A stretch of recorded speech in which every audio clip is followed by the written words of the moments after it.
8장 22절 말씀부터 25절까지의 말씀 제가 봉독을 합니다.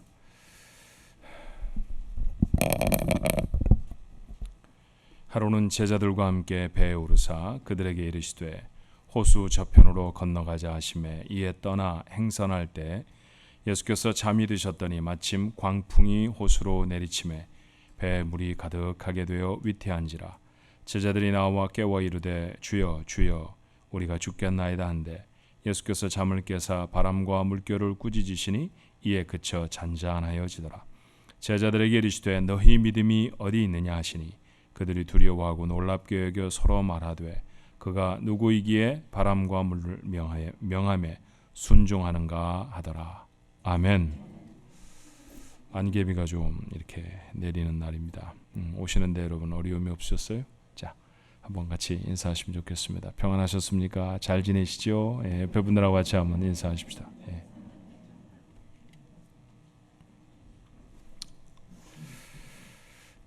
안개가 끼면 끼는 대로 저희 교회는 멋있고요. 또 날이 맑은 대로 또 괜찮고, 그렇죠? 구름이 쫙 껴서 바다에 덮이면 여기가 천국인가 보다 이런 착각이 들 때도 있답니다. 정말 아름다운 교회를 주신 하나님 앞에 감사와 영광을 돌립니다. 자, 오늘 본문의 말씀의 장소는 갈릴리 호수였습니다. 갈릴리 호수는 성경에 참 많이 등장하는 지명이죠. 이스라엘의 북쪽에 있는 담수호입니다. 성경 어떤 곳에서는 바다 이렇게 부르기도 해도 사실 바다는 아닌 것이 소금물을 담고 있지 않으니까 바다라 하지는 못하죠.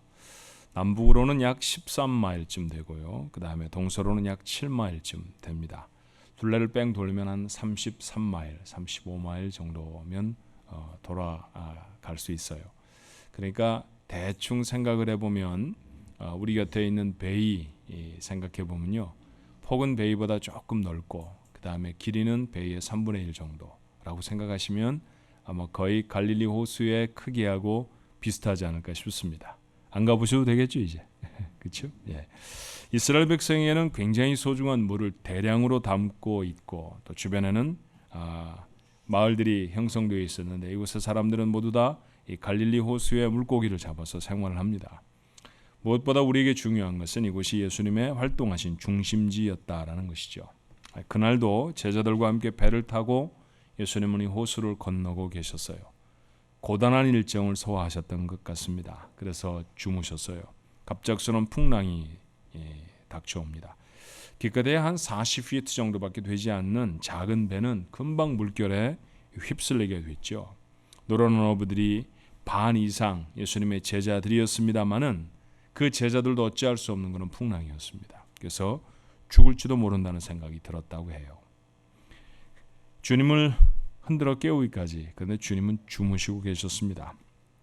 어떻든 제자들의 서동에 주님은 일어나셨고 일어나신 주님은 바람과 물결을 꾸짖으셔서 잔잔하게 하셨습니다. 이젠 살았습니다. 제자들이 안도했을 것이에요. 그런데 그들에게 주님은 이렇게 물으셨습니다. 25절에 제자들에게 이르시되 너희 믿음이 어디 있느냐. 제자들이 죽을 것 같이 두려움에 사로잡혔던 까닭은 믿음이 없었기 때문이다 라고 하는 지적 아니십니까? 반면에 주님은 제자들이 깨울 때까지 주무시고 계셨습니다. 놀라운 일입니다. 풍랑이 주님의 명령으로 잠잠해진 그 기적만큼이나 그 풍랑 가운데서 몇몇 사람은 죽겠다고 아우성칠 수밖에 없는 그 험악한 풍랑 가운데서 여전히 주무실 수 있었던 주님의 평안이 참으로 놀랍습니다. 사실 주님은 늘 분주하고 늘 사건 가운데 계셨죠. 2만 명 앞에서 설교를 하시고 그들에게 먹을 것을 주셔야 했습니다. 여러분 1000명에게 밥을 하기 위해서도 한 주간 동안 고민을 해야 되는데 2만 명이나 되는 사람에게 밥을 먹인다고 하면 얼마나 어려웠을까요? 그런데도 주님에게는 조금도 흔들림이 없었습니다. 평안하셨습니다. 한 마을에서 병자를 고치시고 다른 마을에 들어가셨을 때 잠시 쉴 틈도 없이 또 다른 병자를 만나 했을 때도 주님은 평안하셨습니다. 바빠서 죽겠다라는 얘기는 우리들에게만 해당되는 얘기지 주님에게는 전혀 해당이 되지 않는 얘기처럼 보입니다. 심지어 예수님이 체포당하실 때 베드로가 그 체포하러 올라온 사람 중에 하나의 귀를 잘라내는 아수라장 속에서도 주님은 베드로는 가르치셨고 귀가 잘려진 사내는 고쳐주셨습니다. 그러고도 주님은 평안하셨어요. 어떻게 이럴 수가 있을까요? 놀랍습니다. 한편의 설교를 만들려고 하면 한 주간을 씨름을 해야 하고요. 20명 정도 손님을 대접하기 위해 일주일의 평안을 반납해야 하는 저에게 예수님의 평안은 기적입니다. 주님을 닮는다는 것, 그것은 이런 기적도 우리의 삶에 가능하다는 얘기 아닐까요? 늘 우리는 모자라는 돈과 능력과 예기치 않게 터지는 사건들 속에서 평안을 잃어버리죠. 어떻게 예수님처럼 평안할 수 있을까요? 정말 그렇게 평안해질 수 있을까요? 성경의 대답은 of course, 물론입니다. 그렇다면 그 비결은 무엇이겠습니까?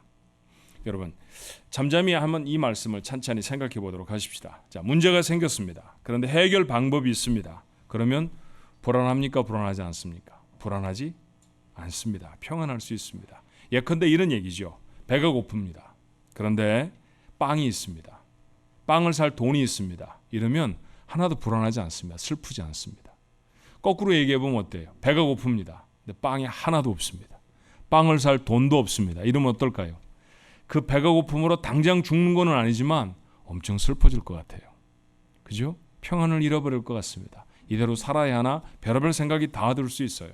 자, 문제는 우리에게 늘 닥쳐오는 것이지만 해결할 수 있는 방법이 있다고 하면 그것 때문에 평안을 반납할 이유가 없습니다.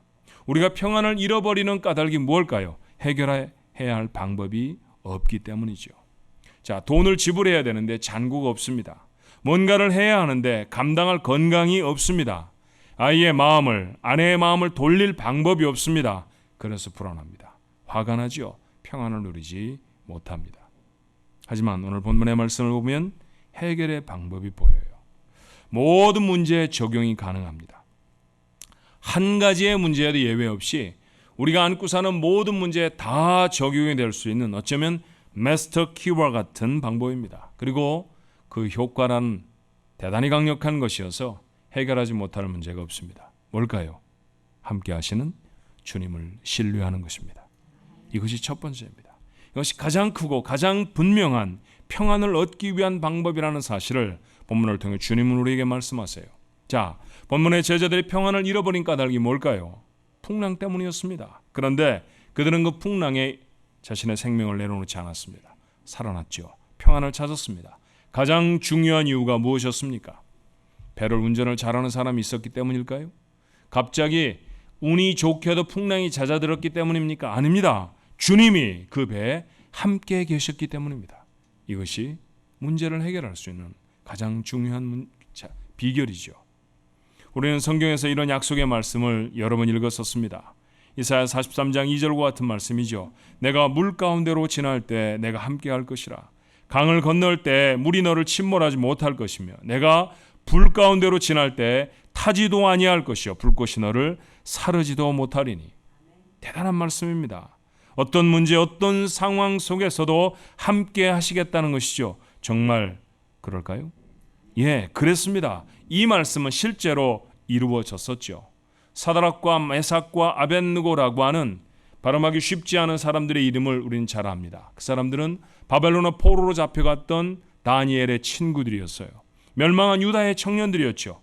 바벨론의 포로가 되어져서 그 나라의 하급 관리들로 살아갑니다. 그런데 결코 할 수 없는 것은 우상 앞에 절하는 것이었어요. 거절하지요. 그러다가 그들은 극렬하게 타오르는 불에 던져졌습니다. 죽었나요? 죽지 않았습니다. 살아났습니다. 하나님은 불 가운데로 지날 때 타지도 않을 것이라고 하는 약속을 이 젊은이들의 삶 속에 이루어 주셨죠. 이 놀라운 사건을 목격한 느부갓네살 왕의 고백을 들어보시겠습니까? 다니엘서 3장 28절에 이렇게 적어요. 느부갓네살이 말하여 이르되 사드락과 메삭과 아벳느고의 하나님을 찬송할지로다. 그가 그의 천사를 보내사 자기를 의뢰하고 그들의 몸을 바쳐 왕의 명령을 거역하고 그 하나님 밖에는 다른 신을 섬기지 아니하며 그에게 절하지 아니한 종들을 구원하셨도다. 사드락과 메삭과 아벳느고가 했던 것이 무엇입니까? 그의 하나님을 신뢰하는 것이었습니다. 그의 하나님을 의뢰하는 것이었습니다.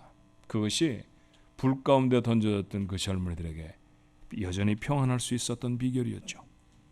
기억하셔야 합니다.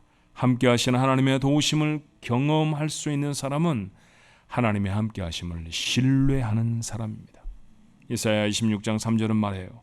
주께서 심지가 견고한 자를 평강하고 평강하도록 지키시리니 이는 그가 주를 신뢰함이니이다. 그렇습니다. 함께 하시는 하나님을 신뢰한 사람이 하나님의 평안을 경험할 수 있어요. 어렸을 적에 아이들이 어렸을 적에 그 아이들과 함께 했던 놀이 중에 하나, 아마 대부분의 아빠들이 다 해보셨을 거라고 생각하는데, 아이들이 침대에서 침대 스프링, 침대 쿠션을 이용해서 점프를 하면 받아주는 거죠. 다 해보셨습니까? 안 해보신 아버지들은 아버지 노릇 잘 못한 겁니다. 근데 거의 대부분 아마 해보셨을 거예요. 저도 했습니다. 저는 뭐 차례차례 쌍둥이가 줄을 서서 하니까 둘이나 받아주었어야죠. 어느 날 이런 날이 있었어요. 동부에 살 때 잔디밭이 너무 넓어갖고 그 잔디밭 다 깎고 돌아왔는데, 여러분 잔디를 깎는 기계가 덜덜덜덜 떨리잖아요. 그러니까 그거 붙잡고 한 2시간 하면 온 몸이 다 떨립니다. 그걸 맞춰도 손도 벌벌벌 떨리고 온 몸은 다 잔디 이 부스러기로 이제 더러워져 있고, 그래서 씻으려고 불이 나게 집으로 들어오는데 3살밖에 안 된 아이가 불러 세우는 거예요. 아빠, 딱 그러더라고요. 그러더니 침대에 서서 자기를 받아달라는 거죠. 그래서 일단 받아주고 씻어야 되지 않겠습니까? 그럴 때는. 그래서 이제 뛰어봐 그랬더니 뒤로 가라는 거예요. 몇 번 뛰어봤더니 이제 자신이 생긴 겁니다. 좀 뒤로 가라고. 내가 손이 덜덜 떨리는데 받을 수 있을까? 한 걸음 물러났더니 조금 더 뒤로 가라는 거예요. 받으라는 거죠. 제법 먼 거리에 제가 아주 주의 깊게 서 있었습니다. 그리고 아이는 힘차게 매트리스를 굴렀고요. 저한테로 날아왔습니다. 받았을까요? 지금까지 아무데도 찌그러지지 않고 잘 큰 거 보면 잘 받았던 것 같습니다. 받았습니다. 그거 떨어뜨리면 아버지도 아니죠. 그렇죠? 그런데 그 사건은 저에게 20여 년도 넘은 오래전의 사건입니다만 생각할 때마다 신기하기만 해요. 자, 우리 아이가 3살인지 4살인지 정확하게 기억은 안 납니다만, 자, 그 아이의 애비 노릇한 지 3년, 4년밖에 안 됐습니다. 그러니까 세상에서 자기 아버지라고 어떤 남자를 만난 지 이 아이가 3년이나 4년밖에 안 됐어요. 근데 어떻게 믿을 수 있을까요? 조금도 의심이 없이 자기 온몸을 다 날리면 그 아버지라는 사람이 받아줄 것이라는 사실에 조금치의 의심도 없습니다. 신기한 일입니다.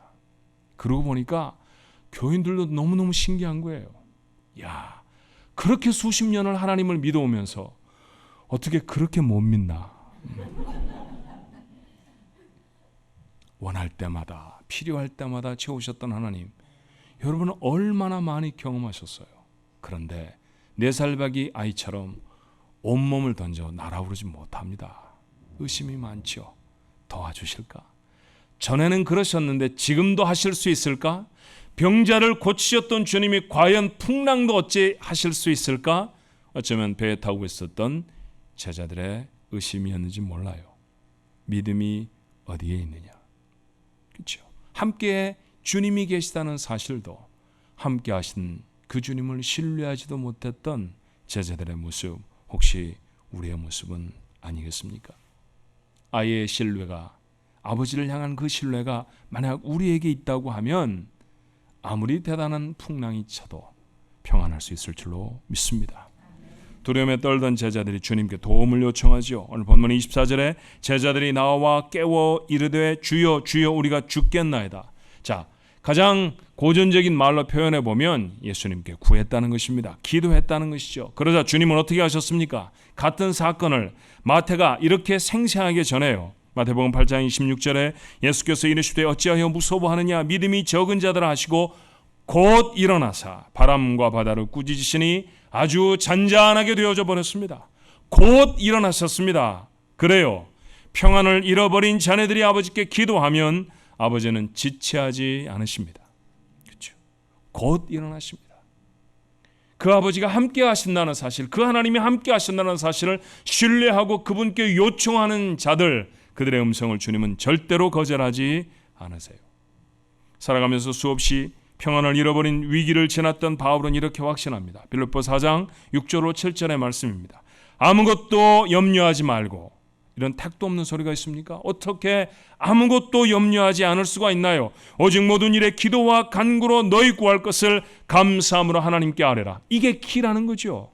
어떻게 아무것도 염려하지 않을 수 있습니까? 기도가 있기 때문입니다. 하나님 앞에 아뢰할 수 있기 때문입니다. 그리고 그 결과를 그는 그의 삶 전체를 통해 우리에게 이렇게 간증해요. 그리하면 모든 지각에 뛰어난 하나님의 평강이 그리스도 예수 안에서 너희 마음과 생각을 지키시리라. 우선 약속이 무엇입니까? 그 문제가 다 해결될 것이다. 너희 원하는 대로 다 될 거야가 아니라 평안할 것이다. 평안을 잃어버리지 않을 것이다. 그래요. 평안을 잃어버리지 않을 수 있는 정말로 놀라운 비결은 기도에 있습니다. 여러분, 만약에 우리를 궁지에 몰아넣을 사람과 함께 한다고 하면 평안할 수 있겠습니까? 저 사람이 틀림없이 나한테 사기를 칠 사람이야 라는 것을 내가 확신하고 분명히 아는데 그 사람과 함께 동업을 할 수가 있을까요? 저 사람 때문에 내가 가지고 있는 가장 중요한 것을 잃어버릴지도 몰라라고 하는 사실이 의심이 드는데 그 사람과 삶의 적지 않은 부분을 같이 나누며 살아갈 수 있을까요? 그건 정말 우리에게 힘든 일이죠. 아마 그런 사람과 함께 한다고 하면 늘 그 사람의 눈치를 살피고 그 사람이 무슨 일을 하는지 살피느라 평안을 잃어버릴 것입니다. 주님의 경우는 어땠을까요? 예수님은 자신을 배반할 유다를 3년 동안이나 데리고 다니셨습니다. 그런데도 평안을 잃지 않으셨어요. 이유가 어디에 있었을까요? 어쩌면 비결은 여기에 있었는지 모릅니다. 우리가 지나쳐온 말씀입니다만 누가복음 6장 12절로 13절에 이렇게 되어 있죠. 이때 예수께서 기도하시러 산으로 가사 밤이 새도록 하나님께 기도하시고 밝음에 그 제자들을 부르사 그 중에서 12를 택하여 사도라 칭하셨으니 이 12명 가운데 유다도 있었습니다. 기도하시고 세우셨습니다. 밤새도록 기도하고 세워낸 배반자 유다가 그래서 주님의 마음에 평안을 앗아가지 못합니다. 평안을 빼앗길 것 같은 문제와 사건들이 내 앞에 있을지라도 하나님 앞에 깊이 있는 기도를 드리는 사람은 평안을 잃어버리지 않습니다. 평안을 얻는 기도는 그러나 무엇이 필요한지를 하나님 앞에 통보하는 것으로 끝나서는 안 돼요. 예수님의 평생에 가장 소란스러운 소동의 하나는 오병이어의 기적 직후에 일어났습니다. 오병이어, 보리떡 5덩이, 물고기 2마리라는 뜻이잖아요. 그렇죠? 정말 작은 것입니다. 그런데 그 적은 음식으로 2만 명, 혹자는 2만 5천 명일지도 모른다라고 말해요. 그 많은 사람이 배불리 먹었습니다. 단 한 번의 기적으로 주님은 작은 도시 전체를 먹여 살리신 것이죠. 사람들이 깜짝 놀랐습니다. 그리고 주님을 왕으로 삼으려고 소동이 일어났어요. 마음만 먹으면 세례요한의 복수를 할 수도 있을 것 같습니다. 불쌍한 백성들의 희망이 될 수도 있을 거예요. 그리고 그것은 충분히 가능해 보였습니다. 여러분, 고대 사회에서 2만 5천 명이나 되는 사람이 따른다고 하면 얼마나 대단한 세력입니까? 그것은 사람의 소리였죠. 세상의 소리였습니다. 그 세상의 소리, 그 사람의 소리에 주님은 어떻게 반응하셨던가요? 요한복음 6장 15절에 그러므로 예수께서 그들이 와서 자기를 억지로 붙들어 임금으로 삼으려는 줄을 아시고 다시 혼자 산으로 떠나가시니라. 등산을 가신 것이 아닙니다. 그는 기도의 자리를 찾으셨어요. 까닭이 무엇일까요? 주님께는 다른 소리가 필요했기 때문입니다. 사람들이 전해주는 소리, 세상의 소리가 아닌 하나님의 소리가 필요했던 것이죠. 우리의 삶에도 마찬가지가 아닐까요? 성경은 이렇게 말해요. 요한복음 10장 3절에 문지기는 그를 위하여 문을 열고 양은 그의 음성을 듣나니 그가 자기 양의 이름을 각각 불러 인도하여 내느니라. 양도 자기 주인의 소리를 듣습니다. 계시록 3장 20절에는 볼지어다 내가 문 밖에 서서 두드리노니 누구든지 내 음성을 듣고 문을 열면 내가 그에게로 들어가 그와 더불어 먹고 그는 나와 더불어 먹으리라. 여러분, 목자의 음성을 듣는 양이나 주님의 소리를 듣고 자신의 식탁에 그 주님을 초청하는 자 평안하지 않을까요? 평안은 하나님의 소리를 들을 때 시작되는 줄로 믿습니다. 놀랍게도 주님이 폭풍을 향해 꾸짖는 소리를 제자들이 들었을 때 풍랑은 사라져버렸어요. 본문 24절의 말씀이죠. 제자들이 나와 깨워 이르되 주여 주여 우리가 죽겠나이다 한데 예수께서 잠을 깨사 바람과 물결을 꾸짖으시니 이에 그쳐 잔잔하여지더라. 풍랑을 향하여 명령하시는 하나님의 소리를 제자들이 들었더니 풍랑이 사라져버렸습니다. 우리는 늘 불안한 삶을 살아갑니다. 병들까봐 두렵고 실패할까봐 두렵습니다. 귀를 파고드는 소식들은 모두 다 사건이고 모두 다 사고며 모두 다 재앙입니다. 이 세상 어디에도 인생이라는 쪽배를 위협하는 풍랑이 없는 곳은 없어 보입니다. 평안을 잃어버린 인생이죠. 그렇게 한 주간을 터덜터덜 살아다 내다가 주일에 하나님의 전에 올라온 우리 모두에게 주님은 오늘 누가복음을 통해 질문하세요. 너희 믿음이 어디 있느냐? Where is your faith? 너희들의 믿음이 도대체 어디에 있느냐? 결국은 믿음의 문제였습니다. 여러분, 오늘 주님은 그 믿음을 어떻게 발휘해야 한다고 우리에게 가르쳐 주시던가요? 여러분은 함께 하시는 하나님을 신뢰하십니까? 아니, 하나님이 함께 계신다는 사실, 그것은 깨닫고 살아가고 계십니까? 그걸 알고 살아가야 합니다. 어떤 순간, 어떤 상황, 어떤 사람 앞에도 하나님 나와 함께 하십니다. 그렇죠. 함께 하시는 하나님은 구경꾼이 아니잖아요. 도우시려고 하시는 분 아니십니까? 내 삶의 가장 좋은 것을 이루시려고 함께 하시는 분 맞죠? 그러니 그 하나님을 신뢰해야 합니다. 4살배기 딸이 아버지를 신뢰하는 것보다는 더 깊이 있게 신뢰해야 하지 않습니까? 신뢰한다고 하면 기도해야 되잖아요. 함께 하시는 하나님 앞에 왜 요청하지 않고 살아갑니까? 기도하며 살아가야 합니다. 하나님을 신뢰하는 사람은 하나님께 도움을 요청하는 사람입니다. 하나님의 팔이 짧아서 세상에서 하시지 못할 일은 없는 줄로 믿습니다. 그리고 이제 하나님의 목소리에 귀를 기울이십시오. 하나님이 말씀하시고 그것이 영혼의 귀에 들려질 때 여러분의 삶에 평안이 시작될 줄로 믿습니다. 평안을 잃어버린 세상에서 평안을 누리고 사는 자, 하늘의 사람입니다. 세상의 모든 사람들이 세상의 풍랑 때문에 평안을 다 잃어버리는데 아무리 풍랑이 쳐도 고물을 베고 잠을 잘 수 있었던 주님처럼 그렇게 평안할 수 있다고 하면 뭘 증거하는 거예요? 나 세상 사람 아니야. 그 증거하는 거죠. 나 하늘의 사람이야. 나 하나님의 사람이야. 맞습니다. 하나님의 사람으로 올라와 예배합니다. 한 주간 하나님의 사람으로 사십시오. 세상에 나가 세상이 감당할 수 없는, 세상을 두렵게 할 수 있는, 어떻게 저들은 저렇게 평안할 수 있지? 라고 말할 수 있는 그런 인생 우리의 삶에도 가능해질 줄로 믿습니다. 그건 기적입니다.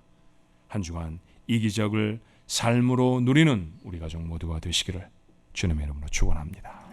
기도하십시다.